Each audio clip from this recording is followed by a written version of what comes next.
gracias por venir a presenciar la charla de cierre del día de hoy, a cargo de la doctora Marilina Carena.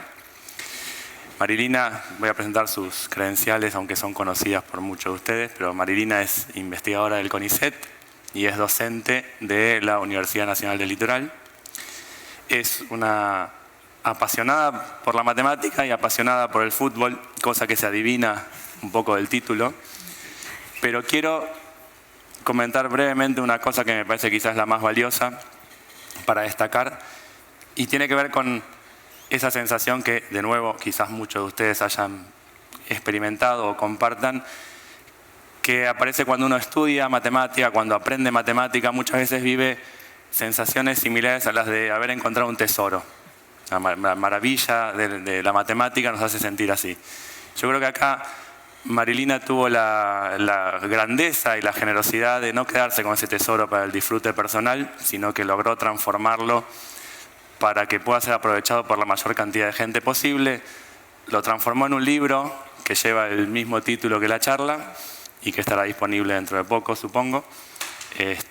Y esa es una tarea, de nuevo, que requiere mucha generosidad y muchísimo trabajo. No es nada fácil lo que nosotros llamamos la popularización del conocimiento. Así que creo que es muy valioso lo que ella ha conseguido y los invito a que disfruten de la charla en la que Marilina nos va a contar por qué hay que pasarle la pelota siempre al 10. Bueno, cuando quieras. Gracias. Muchas gracias, Ese. Gracias, antes que nada, a los organizadores que me invitaron a esta charla y gracias a todos los que están acá presentes. Como dijo Ezequiel, la pelota siempre al 10 no es una frase mía para nada, por más que sea el título del libro. Es una frase para que cualquiera que está en el mundo del fútbol más o menos alguna vez la escuchó. Además, es un fragmento de una canción, tiene también música esto porque es Las pastillas del abuelo tienen una canción en donde dice la pelota siempre al 10 que ocurrirá otro milagro.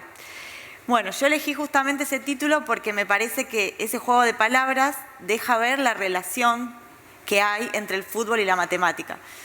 Y cuando uno dice a cualquier persona dice que hay relación entre el fútbol y la matemática, la primera reacción es imposible, o sea, no hay ninguna relación entre el fútbol y la matemática. Y yo pienso que esa reacción primera no es racional, sino que es emocional. Como hablamos ayer, no sé si alguien vino a la charla de ayer, coincidimos que al menos acá en Argentina la matemática en un grupo grande de personas tiene mala fama, está mal vista, que es difícil, que no la entiendo, que es abstracta. Y por el contrario, el fútbol, por el contrario en el sentido de las proporciones. Hay gente que no le gusta el fútbol y está perfecto que así sea, pero hay una gran mayoría que no solo le gusta, sino que lo ama. Y con la matemática hay una gran mayoría que no solo que no le gusta, sino que la odia y que quiere elegir carreras que no tengan matemática. Entonces creo que esa es la respuesta, eso es lo que genera esa respuesta primera de la gente, como no tiene nada que ver. Las sensaciones que generan las dos palabras por separado. Lo que vamos a ver ahora es que sí tienen que ver, tienen mucho que ver. Hay un montón de problemas que se pueden abordar, problemas del fútbol que se pueden abordar con la matemática y que pueden servir para ponerle sentido preciso a muchos conceptos que uno estudia en la escuela secundaria. Yo creo que tenemos que aprovechar esto que despierta el fútbol. Hay gente que describe situaciones del día a día con alguna anécdota o con algo del fútbol, así que tenemos que poder aprovecharlo para por lo menos llegar a un número considerable de gente que son las que les gusta el fútbol. Queda todavía, bueno, los que no les gustan, por otro lado le podemos llegar. Voy a tratar de no usar la menor cantidad de fórmulas posibles porque quiero que la charla sea accesible para gente que no está todos los días familiarizada con la matemática, pero tampoco es que la puedo dejar del todo de lado porque, bueno, es una charla de matemáticas. Así que alguna cosita va a aparecer, pero cosas básicas. Si hay algún docente, por ejemplo, de matemáticas, se va a poder dar cuenta que detrás de lo que no cuento hay un montón de otros problemas que se pueden abordar. Yo voy a contar como lo primero, lo básico, pero hay un montón de cosas un poco más sofisticadas, más elevadas, que se pueden hacer a raíz de estos problemas. Y lo que yo les decía es que me parece que la reacción no es lógica, no es racional, es porque si uno piensa en un relato de fútbol, automáticamente hay cosas que sí aparecen. Por ejemplo, miren que no me anda esto, ahí está. Por ejemplo, en cualquier relato de fútbol uno va a escuchar a los comentaristas hacer estadísticas, o sea que ahí ya tenemos alguna relación medio obvia. Si miramos la cancha de fútbol es geometría pura, tenemos circunferencias, rectángulos, arcos de circunferencias, aunque le decimos semicírculo, este de abajo no es un semicírculo, el del medio tampoco es un círculo, pero bueno, son el lenguaje del fútbol. La pelota, por ejemplo, la pelota es geometría pura. La pelota uno la escucha en los relatos y dicen que es el esférico, pero en realidad si uno la mira, el origen de la pelota, al menos de ese diseño lo hizo Adidas en los 60 o 70 para el Mundial de México y los colores tenían que ver porque era blanco y negro la televisación en ese momento. Entonces eligieron esos colores. ¿Cuál es el origen de la pelota? Uno le dice esférico, pero en realidad si uno mira ya puede ver que no es una esfera, sino que es un poliedro. O sea, piensen ustedes la fabricación. Se hace con pedazos de cuero plano. Imaginen por un ratito que el cuero es muy duro. Después se curva, pero en realidad son caras planas. Y ese poliedro tiene un nombre que se llama icosaedro truncado, que parece medio raro, pero tiene el nombre es por el origen. Eso es un icosaedro, lo que está de aquel lado, que es un icosaedro es un polígono regular quiere decir que todas las caras son iguales, de 20 lados. Cada lado es un triángulo equilátero, ¿sí? Eso como pelota era muy puntiaguda, entonces ¿qué se hace?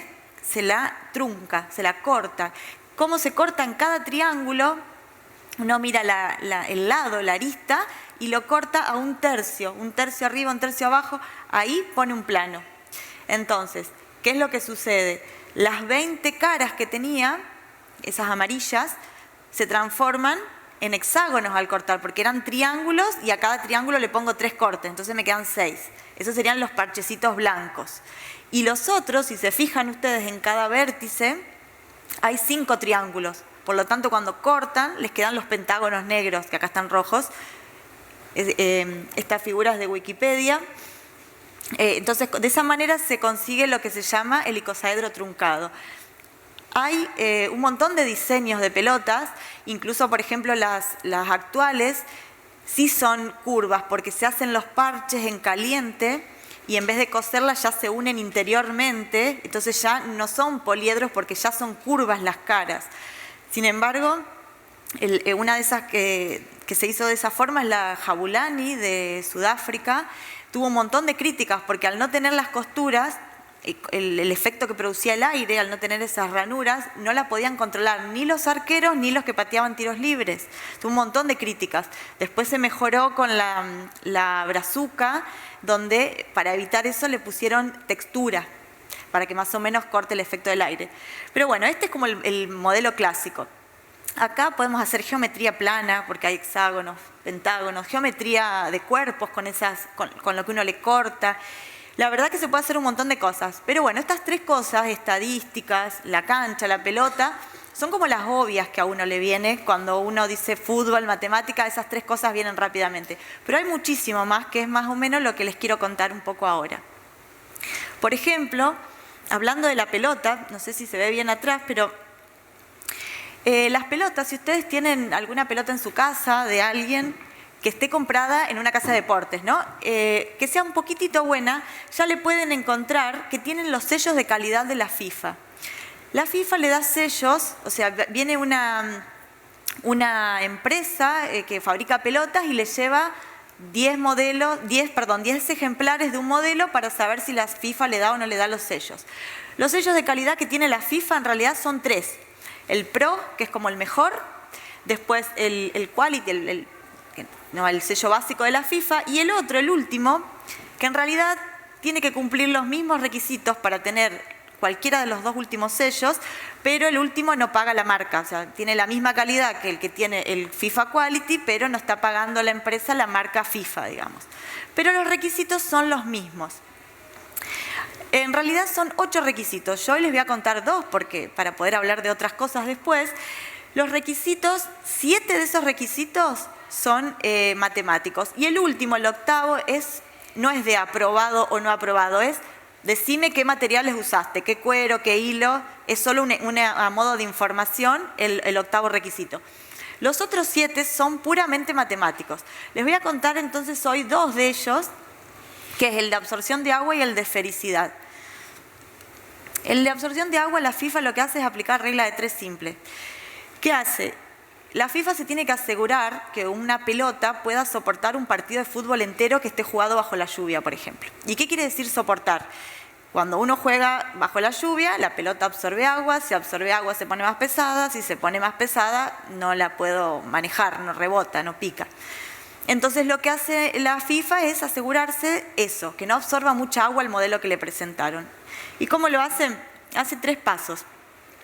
Sumerge la pelota en agua y con un pistón neumático la comprime dentro del agua, la comprime, la suelta, 250 veces. La saca a una máquina que tiene como una toalla, así la seca y la pesa. Entonces se fija cuánta agua absorbió, cuánto aumentó. Dice, bueno, a ver, ¿cuánto aumentó el peso? Y compara ese aumento, qué porcentaje representa de lo que pesaba la pelota seca. Para cualquiera de los 3 sellos no puede superar el 10%. ¿Sí? Vamos a hacer un ejemplo.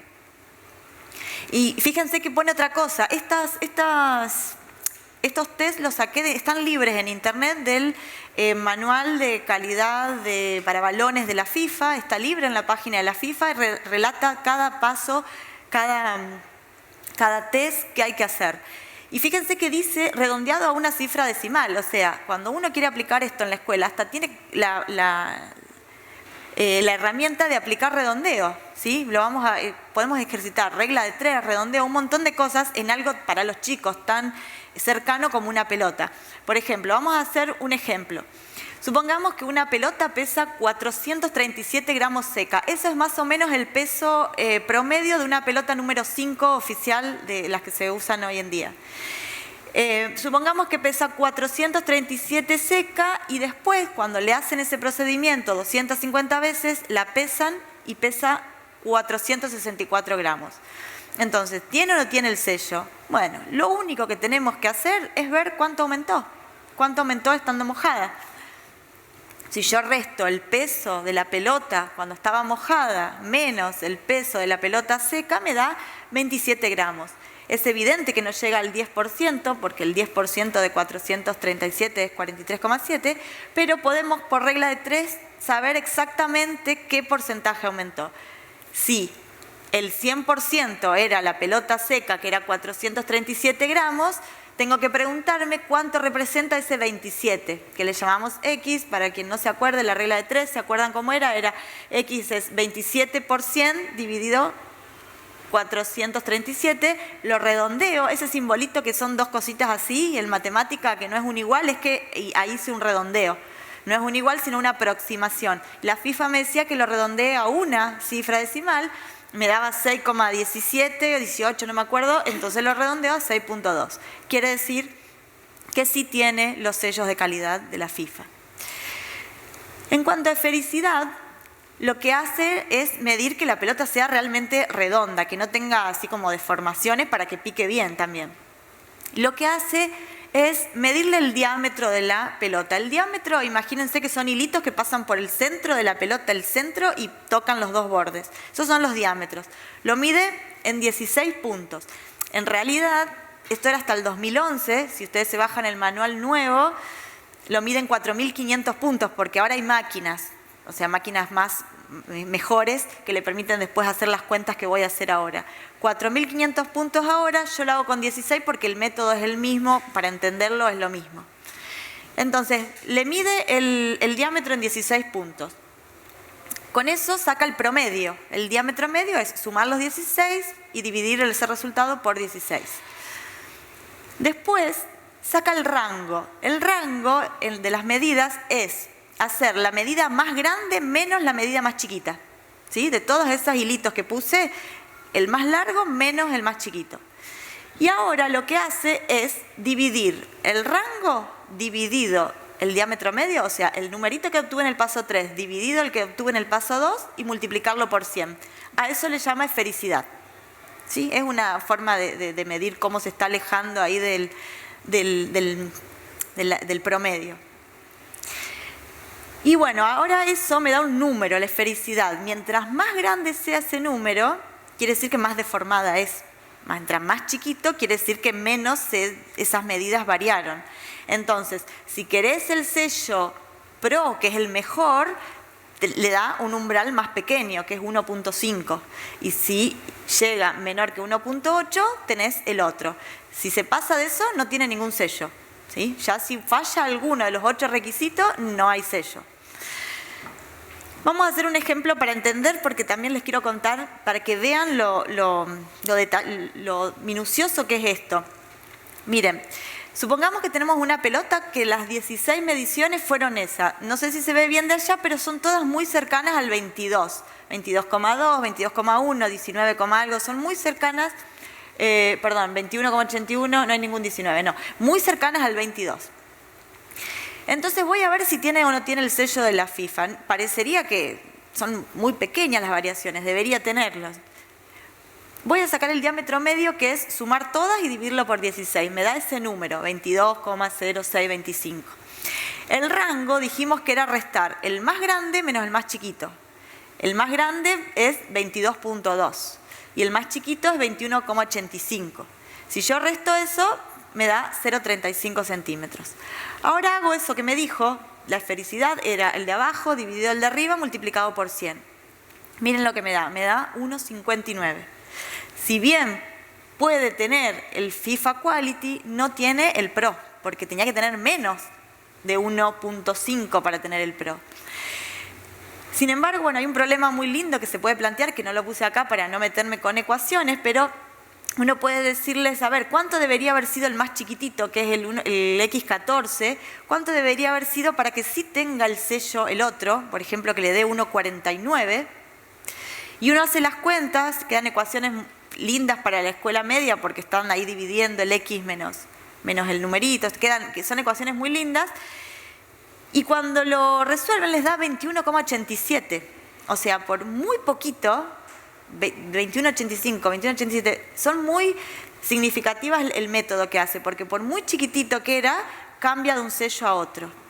Entonces con 21,87 en el más chiquitito les daba el sello FIFA Quality Pro. Bien, esto por el lado de las pelotas. Ahora vamos a hablar, acá yo les dije que iba a aparecer el rojo y tiene que aparecer obviamente, Pitilanga. ¿Alguien conoce a Pitilanga? ¿No conocen a Pitilanga? Bueno, Pitilanga es uno de los personajes de la película Papeles en el viento de Sacheri. Es una película que se desarrolla también en el Libertadores de América, por eso tiene mucho que ver con Independiente también. Pitilanga era un jugador que jugaba en el ascenso, en un club de Santiago del Estero, un 9. Y era un 9 que era una promesa, entonces, o sea, prometía ser un buen jugador. Entonces fue comprado por unas personas y resultó ser un fiasco, pero la persona que lo compró había usado todo su dinero de una herencia para comprarlo y se estaba por morir. Entonces tenía que hacer algo, no les voy a contar qué es lo que pasa en la película, tenía que hacer algo para poder recuperar esa plata, porque el 9 este era malísimo. Entonces, la película se trata de eso. Vamos a usar a Pitilanga para entender un poco los otros problemas. Y vamos a hablar en particular de la situación del equipo en el que jugaba Pitilanga. En particular del descenso. Voy a explicar qué es lo que es el descenso para los que no están en el fútbol, pero para los que estamos en el fútbol es algo que vivimos pendiente. Y sí, el descenso es algo que pensamos los Independientes que nunca nos iba a pasar, pero bueno, pasó. En algún momento hicimos cuentas. Para quien no está familiarizado con el fútbol, les cuento cómo se da el puntaje en el fútbol. Por cada partido ganado son 3 puntos y por cada empate 1 punto. Y ninguno por un partido perdido no te da puntos. Entonces tenemos una fórmula para calcular los puntos, que es multiplicar por 3 la cantidad de partidos ganados y sumarle la cantidad de partidos empatados. Eso en matemática no es más ni menos que una función de 2 variables, que yo ingreso ahí cuántos partidos gané, cuántos partidos empaté y me da la cantidad de puntos. ¿Qué se hace con los puntos? Bueno, se hace un promedio. El promedio es los puntos que tengo dividido los partidos jugados. ¿Desde cuándo? ¿Desde toda la vida? No, desde los últimos 3 años. Yo las 3 temporadas últimas. Colecciono todos los puntos y los divido por los partidos que jugué. Después se ordenan y los últimos 3 promedios, ahora en el libro dice 4 porque la AFA cambia todo el tiempo, hasta el semestre pasado eran los últimos 4, ahora son los últimos 3. Los últimos 3 descienden a la categoría inferior. Entonces vamos a suponer por un ratito que Pitilanga juega en el equipo que se llama Rojo, que no tiene nada que ver con Independiente, fue casualidad. Vamos a suponer que la cantidad de puntos que tiene el equipo rojo acumulados en los últimos 3 torneos hasta ahora es 106. Todos con la misma cantidad de partidos jugados, 72. Eso puede variar porque los recién ascendidos tienen menos, pero por simplicidad vamos a suponer que todos jugaron la misma cantidad de partidos. Y también vamos a suponer, por simplicidad, que no se van a cruzar en las fechas que faltan. Faltan 15 fechas y esos no se van a cruzar, porque si no tengo que pensar que si yo gano le resto al otro. Entonces, para hacer las cosas fáciles acá, vamos a suponer que no se van a cruzar en las 15 fechas que faltan. ¿Sí? Los resultados son todos independientes entre sí.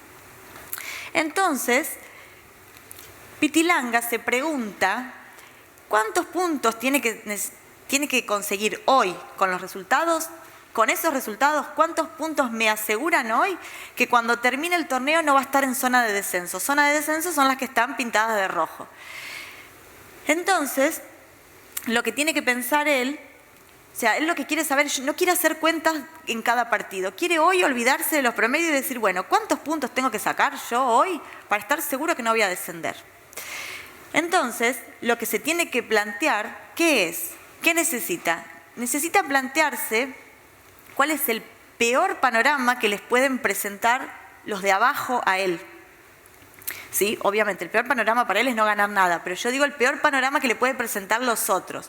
El peor panorama que le pueden presentar los otros sería que le pase lo mejor a ellos, a A, B y C. Lo mejor a ellos es ganar todo lo que venga, ¿sí? Si el equipo rojo consigue una cantidad de puntos que supere al equipo que se llama A, ya está, ¿sí? Porque los otros quedan debajo, porque eso se va a mantener en el mismo orden si todos ganan todo. Entonces, ¿cuál sería ese promedio óptimo para A, que sería lo peor que le puede pasar al equipo de Pitilanga? El promedio óptimo sería que a esos 83 puntos que tienen, no sé si lo ven ahí, a esos 83 puntos que tiene, le sumen los puntos que se obtengan al ganar los 15 partidos. Si gana los 15 partidos, obtiene 3 por partido, o sea que 45 más.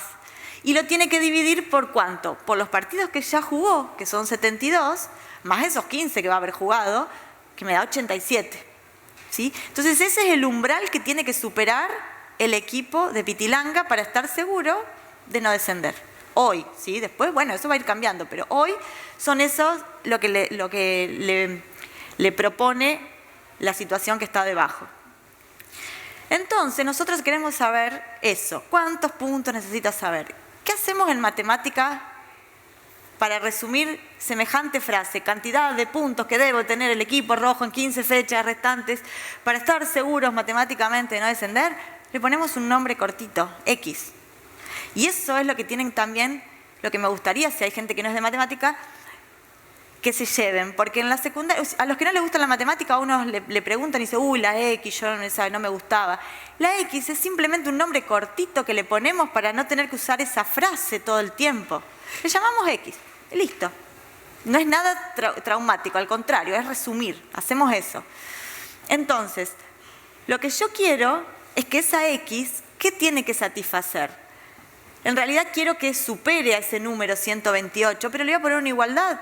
Yo quiero que, los puntos que tenía el equipo rojo era 106, más los que va a ganar, que le llamé X, dividido los partidos que va a haber jugado, que también son 87, igual que el otro. Yo quiero que supere, pero le puse una igualdad, total, lo resuelvo y después le sumo uno más. Ahí voy.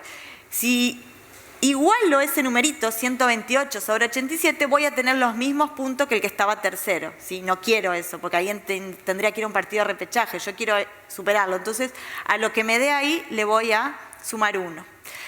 ¿Y qué es resolver una ecuación? Porque eso es lo que yo quiero que se lleven. Resolver una ecuación es encontrar un valor que encaje justo ahí. Es como un rompecabezas, como un juego de encastre. Es encontrar la pieza que encaja justo ahí.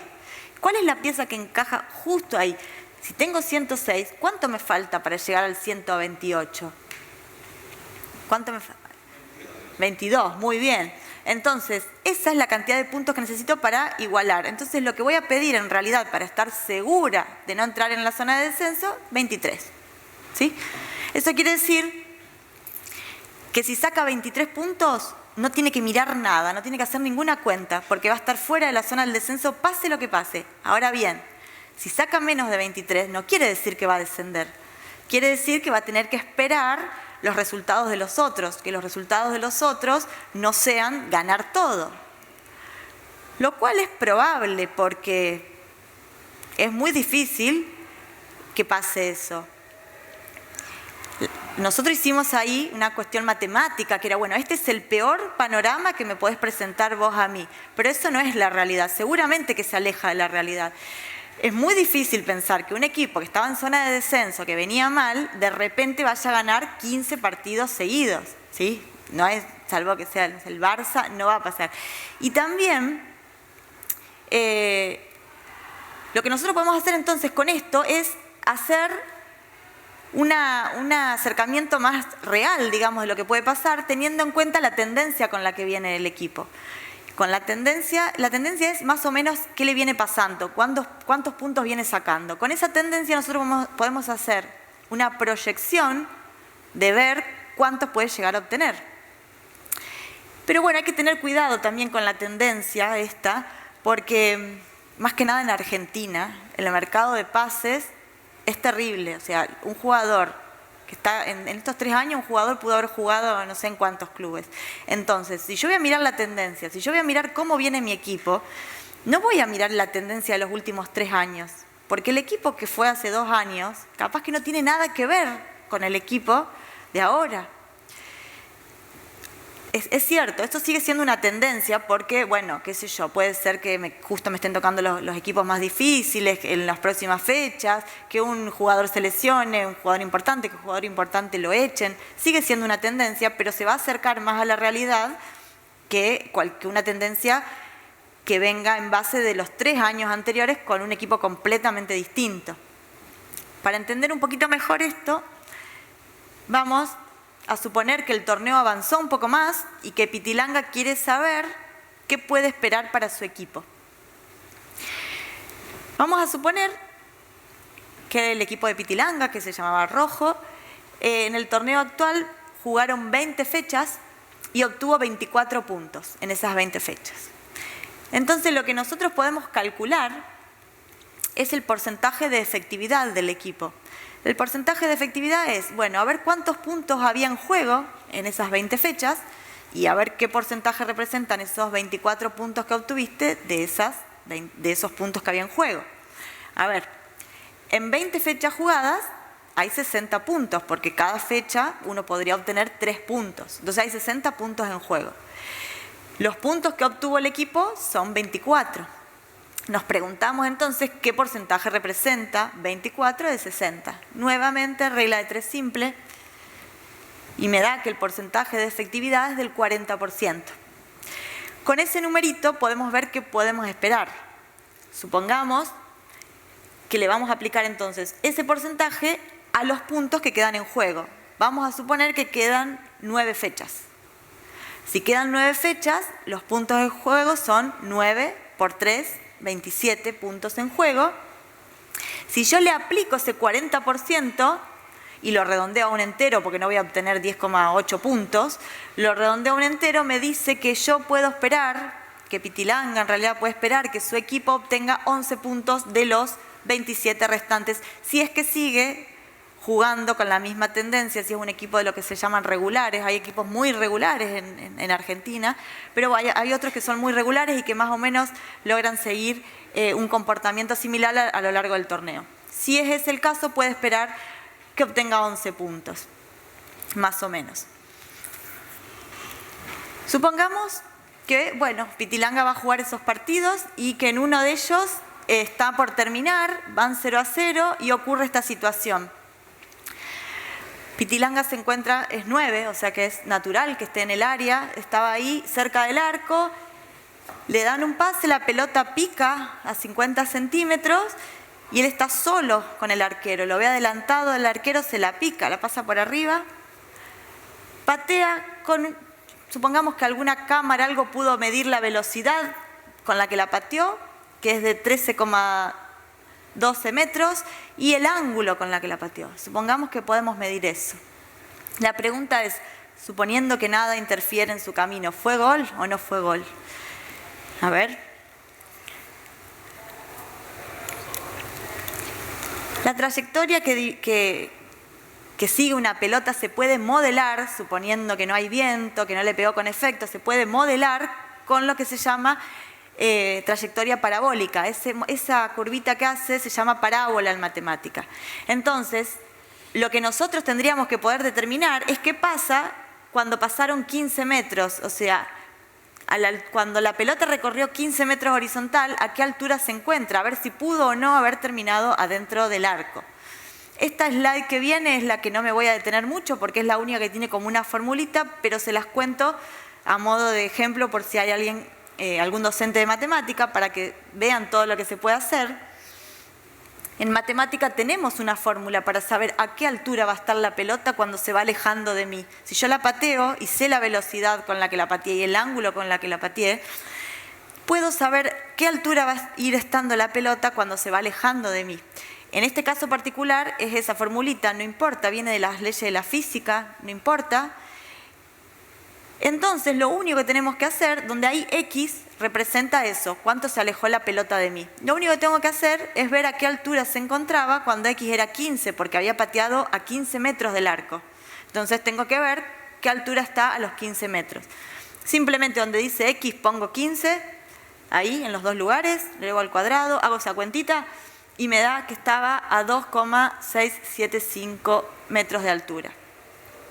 Entonces nos preguntamos, ¿fue gol o no fue gol? ¿Sí o no? Algunos dicen... Creo que sí, porque el terreno debe tener 2,20 metros más o menos de alto. Y entonces pasó por arriba. Entonces va para arriba. Pasó por... Bueno, exactamente, no fue 2,20 metros, en realidad el arco tiene desde el piso al borde interior del travesaño 2,44, más como mucho 12 centímetros, que es la reglamentación, dice que tiene que tener como máximo el caño 12 centímetros, o sea que pasó por encima del travesaño. Más aún, esto también es una curiosidad solo para los que entienden de matemática, si uno plantea a qué distancia tendría que haber estado del arco para que pase, por ejemplo, como dijo él, a 2,2, que ahí sí hubiese sido gol, si uno plantea eso con la regla de la resolvente, le da que con 60 centímetros más atrás, o sea, un pasito más atrás, esa pelota terminaba adentro, obviamente suponiendo que nadie, el mismo tiro, con la misma velocidad, con el mismo ángulo, terminaba en gol.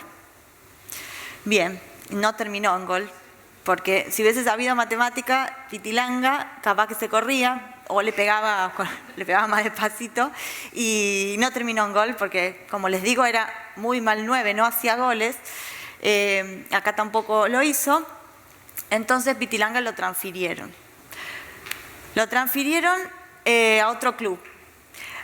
Vamos a suponer, a diferencia de la película, y después les voy a decir por qué, a diferencia de la película vamos a suponer que lo transfirieron a un club alemán por 18 millones de euros y vamos a suponer que los derechos económicos, es decir, lo que se llama el pase, en realidad el pase son los derechos federativos y los derechos económicos es lo que se obtiene por pasar esos otros derechos.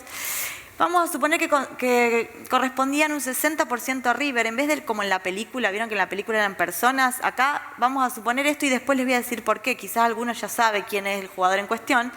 Vamos a suponer que le correspondían un 60% a River y un 40% a Colón de Santa Fe. Pero de ese 40%, un 20% le pertenecía a San Lorenzo de Tostado. ¿Alguien sabe de quién estoy hablando? Muy bien. Después vamos a decir por qué también. Esos números son reales, los 18 millones netos, son todos números reales. Entonces, la pregunta es, ¿cuánto le tocó al Club de Tostado? ¿Qué podemos ejercitar con esto? Ustedes piensen que el objetivo de esto es motivar a los chicos de la escuela a que aprendan algo, en este caso porcentaje. En el otro era movimiento parabólico, en este caso porcentaje. Este tipo de ejemplos les sirven a los chicos para poner en un caso real, en un caso cercano y concreto, este tipo de cálculos. Entonces, ¿cuánto le tocó a Tostado? Pensemos que lo que le tocó a Tostado es el porcentaje de un porcentaje. Entonces, ahí también sirve para ejercitar eso. Pensemos primero cuánto le tocó a River. A River le tocó el 60% de 18 millones, es decir, 0.6 por 18, que son casi 11 millones. A Colón, si hubiese tenido el total del 40%, le hubiese correspondido 0,4 por 18, que es 7.2. Pero de este importe no era todo para él. De este importe el 20 es de Tostado. Entonces yo le tengo que sacar el 20% a ese 7,2, restárselo y dárselo a Tostado.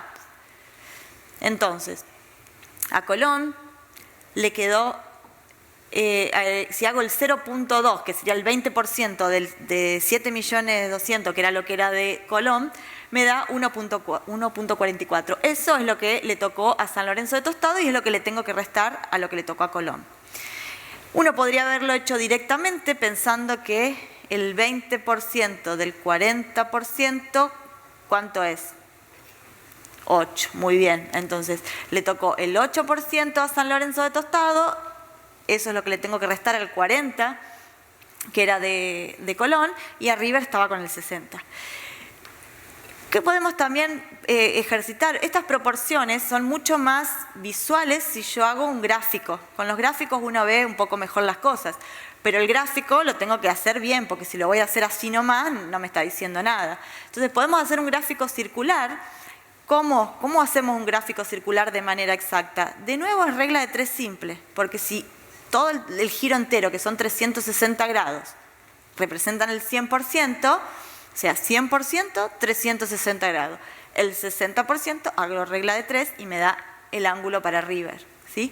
Podemos también ejercitar regla de 3 con este tipo de cosas y que permiten gráficamente ver más o menos la porción de torta que se lleva cada club. Evidentemente ahí se ve claramente quién se lleva más y que San Lorenzo se lleva.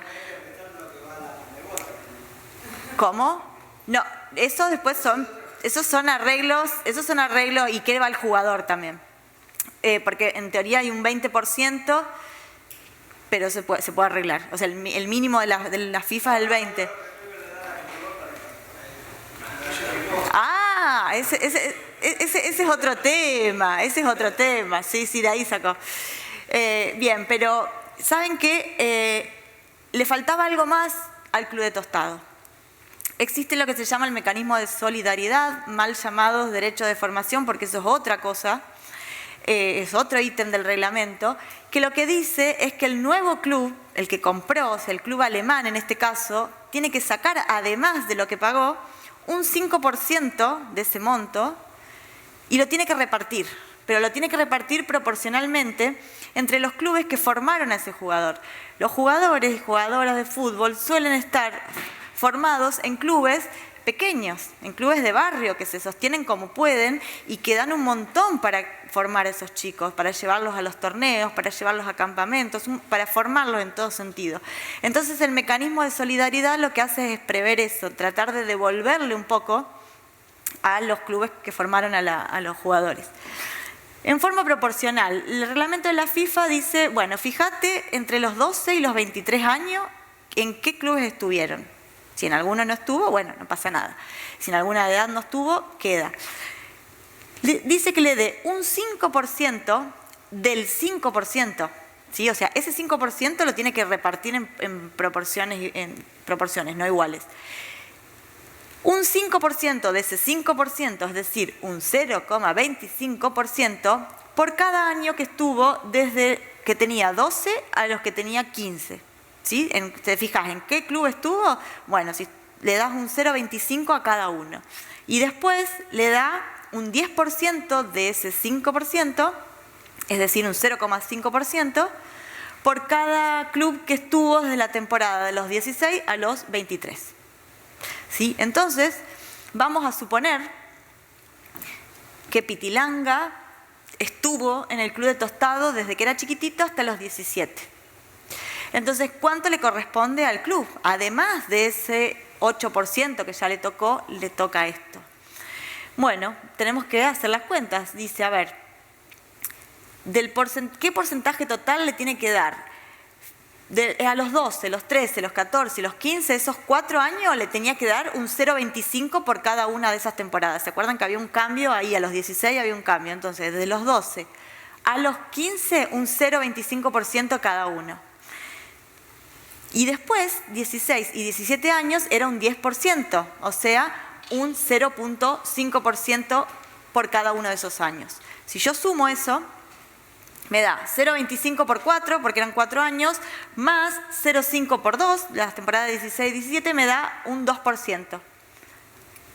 Es decir, San Lorenzo de Tostado recibió un 2% de 18 millones, que fue más o menos 360.000 euros. Bueno, yo ya voy a ir terminando y justamente quiero decirles por qué elegí este club y por qué elegí este ejemplo. San Lorenzo de Tostado juega en la Liga Ceresina de fútbol, yo soy de la ciudad de Ceres, y entonces yo sé lo que es que ese dinero ingrese en un club, y no estamos hablando de dinero, estamos hablando de lo que significa para los chicos la remodelación. Ustedes imagínense que entre esa cantidad de plata a un club, más los otros, ¿no? Más lo que le había tocado por el pase. Realmente lo que significa para los jugadores y jugadoras que uno los puede estimular por ese lado, porque en este momento en Argentina, no sé decir la cantidad de chicos y chicas que están formándose en el fútbol. Imagínense motivarlos, que ellos puedan saber, bueno, a ver, si a mí el día de mañana me venden, no sé, alguna cifra, ¿cuánto le va a corresponder a mi club? Y de nuevo, no por el lado del dinero, por el lado de lo que eso significa para un club. Nosotros, que yo soy del club de Ceres, obviamente los envidiamos las cosas que pudieron hacer en un club con esa cantidad de plata. Entonces me parece que esa es una forma que nosotros podemos hacer que la matemática no sea una cosa tan lejana, que sea algo que realmente digan, bueno, a ver, me va a servir para algo, aunque sea para no depender de alguien que te diga, sí, te tenemos que dar esto y en realidad te correspondía más y te jodieron porque no tenés idea de lo que es un porcentaje. Hay gente grande que no sabe lo que es un porcentaje. Entonces, si se los planteamos con algo tan cercano, creo que podemos llegarle. Así que yo, para finalizar, quiero leer esta frase que dice, es necesario construir un fútbol que incluya, que enseñe a resistir, a ser valientes, a imaginar, a jugar y a pensar para no ser aplastados. Esta frase es de una escritora y periodista argentina, Miguela Lacruz, que tenemos acá presente en el fondo de la sala, que es una de las personas que yo conocí en este camino, porque cuando yo escribí el libro de fútbol, un montón de gente se contactó con las mismas ideas de decir, bueno, a ver, ¿te puede gustar o no te puede gustar el fútbol? ¿Podés ver la cantidad de cosas malas que tiene el fútbol? Sí, pero no podemos negar que somos un país que estamos atravesados por el fútbol. No solo por los chicos y chicas en formación, sino por los que están en la escuela, que a lo mejor no juegan al fútbol, pero sí les gusta. O sea, tenemos los que están en la escuela y juegan y los que están en la escuela y no juegan. Entonces, tenemos que poder usarlo para transformar de alguna manera. No solo desde lo más importante que son los valores en las inferiores podemos cambiar completamente la sociedad si logramos transmitirle valores a los chicos y chicas. Y también podemos enseñarles historia, geografía, cultura, música, un montón de cosas. Y como les conté recién, también la matemática. Y no solo la matemática con la limitación de ir y aplicar la fórmula, sino como modo de razonamiento. Hoy cuando hicimos esta cosa de ver, bueno, ¿cuántos puntos me faltan? Bueno, voy a plantear el peor panorama que me puede presentar el otro, y eso tiene que servir para tomar decisiones en la vida. Esa matemática tenemos que transmitir. El razonar un problema, cuáles son las hipótesis, cuáles son las complicaciones, qué es lo peor que se me puede presentar. ¿Tengo en mis manos la herramienta para solucionar el peor de los casos que me está presentando el otro? Entonces eso nos puede ayudar a tomar decisiones. Me parece que esa es la que tenemos que transmitir. No solo la aplicación de fórmulas, sino el modo de razonamiento que utilizamos en la matemática. Bueno, y esto era todo lo que le quería contar.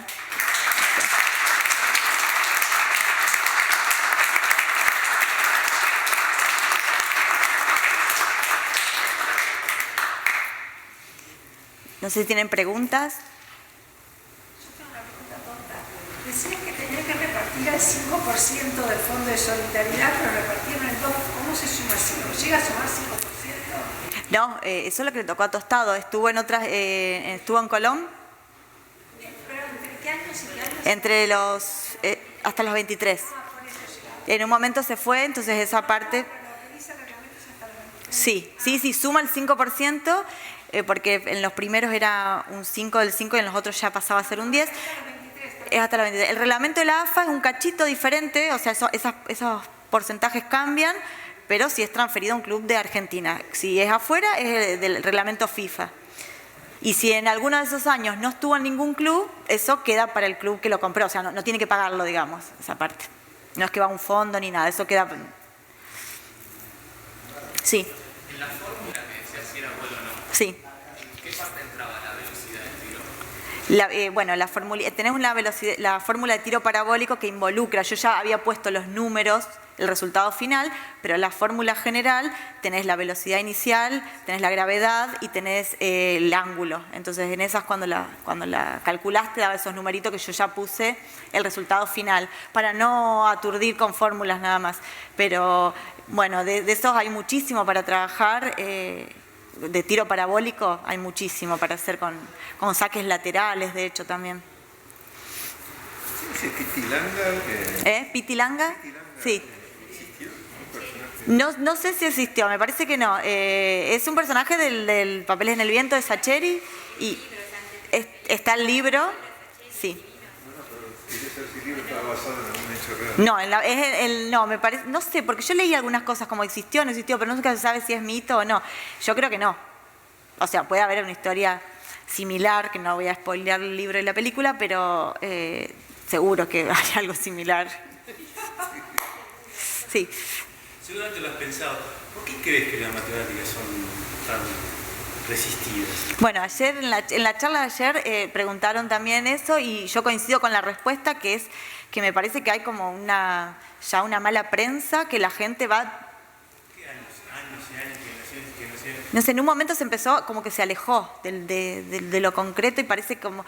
Yo siento como que a veces no es que no están entendiendo lo que estamos explicando, sino que no están entendiendo el idioma. Es como, no es que vos no estás entendiendo lo que dice un texto, no es que no sabés comprender las ideas, sino que directamente está en otro idioma. Entonces uno habla y no estamos llegando. No es que entienden el idioma y no logran entender lo que explicamos, sino que estamos hablando en chino directamente. No sé qué pasó, pero me parece que tenemos que revertirlo, porque no puede ser que haya gente que estudie carreras porque no tenga matemática. No podemos determinar el futuro de la gente de esa manera. Es parte de la cultura de la humanidad, no saber quién es Miguel Ángel. Sí, y no pasa con otras cosas. Nadie dice, ay, no voy a estudiar esta carrera porque tiene literatura.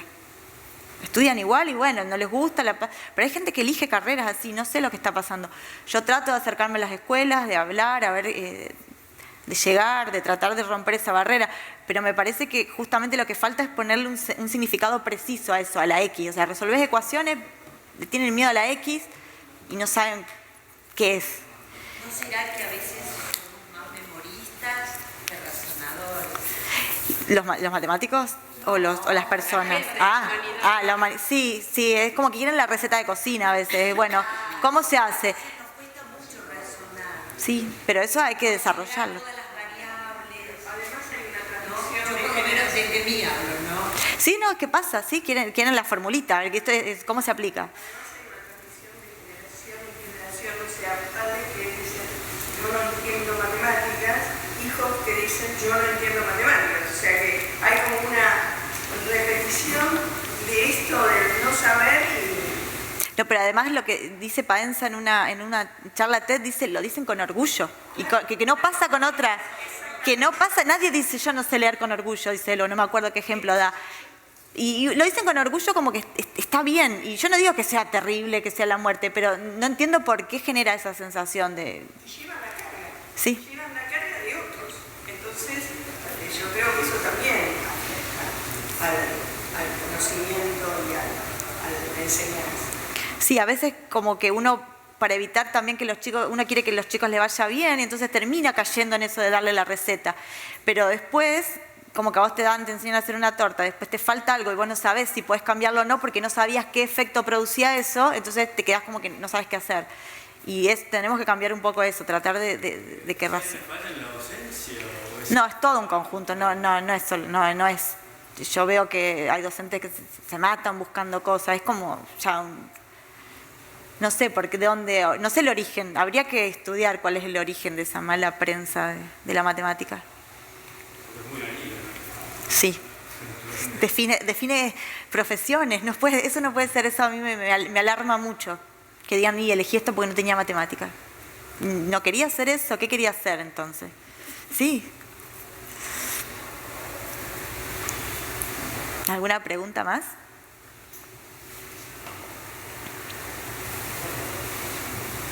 Bueno, muchas gracias entonces.